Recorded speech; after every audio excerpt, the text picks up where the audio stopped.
Álvaro Costa e com Luiz Igreja são responsáveis, depois eu conto a história da minha presença aqui. Eu quero cumprimentar o nosso Valmir Neves, Cléber Machado, Márcio Antônio, que está ali, Palmas, e uma palavrinha especial ao Otávio.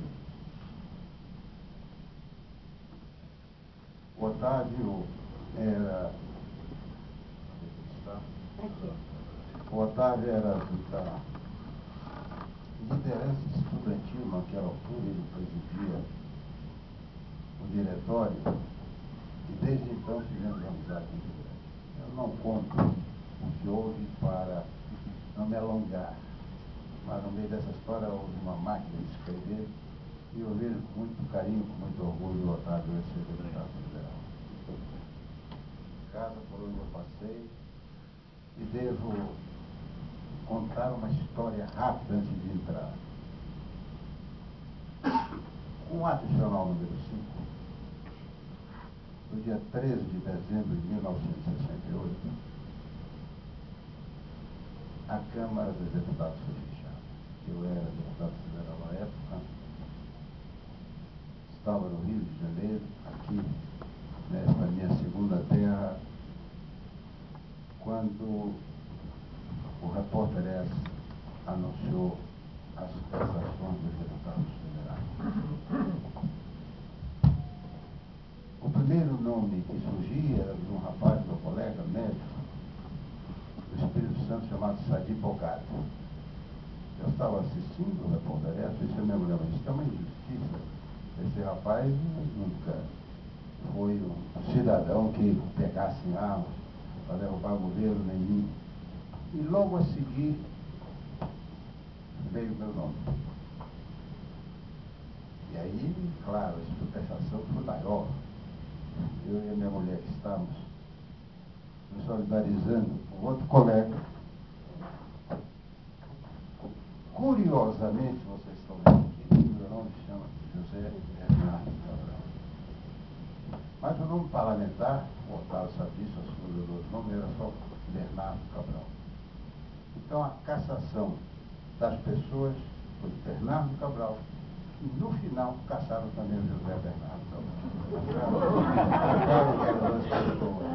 Eu, portanto, fui cassado 2 vezes, pedi 10 anos de direito político, interromper a minha carreira de professor universitário, era titular da cadeira, mas eu nunca mais voltei.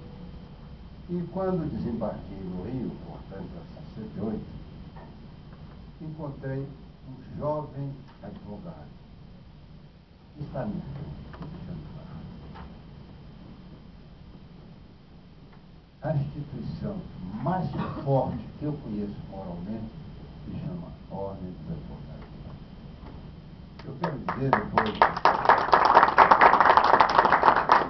do Álvaro ter lido parte do meu currículo, é claro, ter sido relator da Assembleia Nacional Constituinte é realmente uma honra enorme.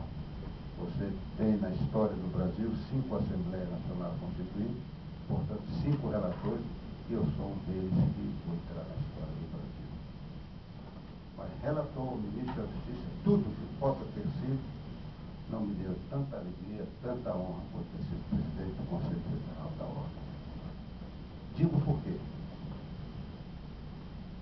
Quando eu estava cassado, devo dizer de logo que a suspensão dos meus direitos políticos por 10 anos eu cumpri toda. Eu não fui anistiado. A anistia não me alcançou, porque eu já tinha cumprido toda a pena. É uma espécie de pária aqui no Rio de Janeiro. Perseguido, muito perseguido. Havia um delegado da Polícia Federal que era um revolucionário mais do que qualquer militar, terrível. E essa perseguição se estendia, e eu não podia ter carteira de identidade, não podia fazer concurso público, não podia ter conta nos bancos sociais, Banco do Brasil, Caixa Econômica. E um belo dia, Maurício Ferreira Lima, que depois foi constituinte, também cassado, entra na minha casa, 48 horas depois, liberado, vamos fugir para a Argélia. O nosso Miguel Arraes está lá esperando, disse, não, eu vou ficar aqui, eu vou pagar para ver. Eu quero saber por que me caçaram, suspenderam meus direitos políticos por 10 anos. Eu não podia ter carteira de identidade, vocês imaginam, um brasileiro dentro do seu país faz. E aí, o destino vai sempre colocando as suas pedras. Eu encontro um amigo meu de infância, moleque como eu, crescemos juntos, que estava assessorando um secretário que era e tinha sido, ele ainda era professor candidato, mas tinha sido meu professor. Quem era esse rapaz? Luiz Igreja. No dia 20 de março de 1969, até esta data eu era um pária. Esta carteira de identidade que foi dada por Luiz Igreja. Eu me transformei novamente em cidadão. E aí até hoje eu guardo essa carteirinha e digo de público que os ingratos se esquecem das pessoas que me fizeram bem. Eu estou aqui hoje, claro, a força da nossa amizade, que tem sido tão forte, que tem vencido o tempo, a distância e o silêncio, me trouxe aqui.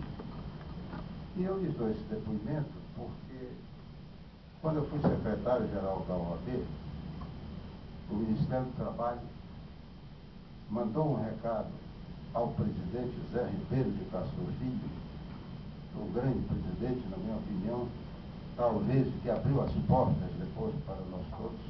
Paulo sempre dizia isso. Foi soltar um advogado e o coronel disse para ele: o senhor fique quieto, eu estou falando muito, senão eu lhe prendo. O Zé Ribeiro me prenda. Eu, como presidente da ordem, você conhecido mundialmente, como vocês fizeram com o outro, que hoje é patrão de vocês, o Tirado. E ele conseguiu libertar o nosso colega. Pois bem, o Zé Ribeiro Castro Filho deu a seguinte resposta ao Ministério do Trabalho: não envio a chapa, não dou confiança com o presidente, dizer quais são os candidatos. E a resposta foi: mas tem um candidato a secretário-geral, que é deputado, cassado, e nós não vamos permitir isso. O problema é de vocês. O candidato era José Marinho e o secretário-geral. O candidato do outro lado, Fala. Um amigo meu chegou para mim e disse: você está prejudicando a candidatura do José. Logo na mesma hora, eu estava muito bem com o Jafai, ele tinha sido senador e eu deputado federal, mas antes, disse ao meu Jafai, retira a minha candidatura, eu não sou mais candidato a secretário-geral. Como não fui. O Paulo ganhou a eleição, depois me convidou, foi muito correto, e disse: não, Paulo, não quero nada. Mas aquilo ficou na minha alma de advogado combatente. E disse: na próxima eleição eu vou ser candidato avulso, porque hoje não pode mais. Mas eu fui candidato avulso a secretário-geral. E sozinho consegui derrotar o secretário da outra chapa, que era encabeçada pelo Eduardo Selva Fagundes, claro, o pai era um homem de extremo prestígio, mas eu ganhei a eleição para secretário-geral.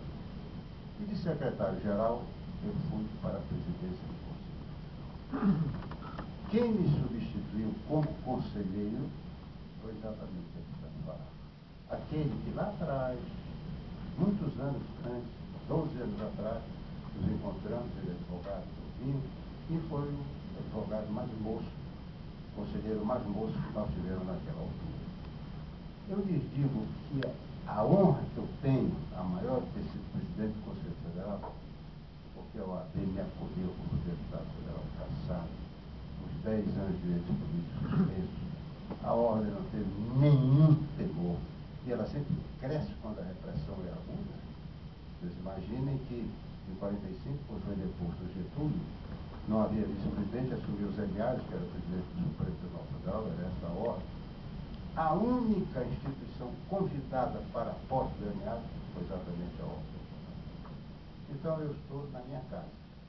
Se aqui tivesse 3 pessoas, eu estaria rigorosamente feliz como sou pela quantidade que tem, eu estou vendo que aqui tem mais de 40 pessoas, uma auditório é grande, mas é muito maior essa satisfação, porque quem partiu para a convocação de uma Assembleia Nacional Constituinte, em primeiro lugar, foi a Ordem dos Advogados.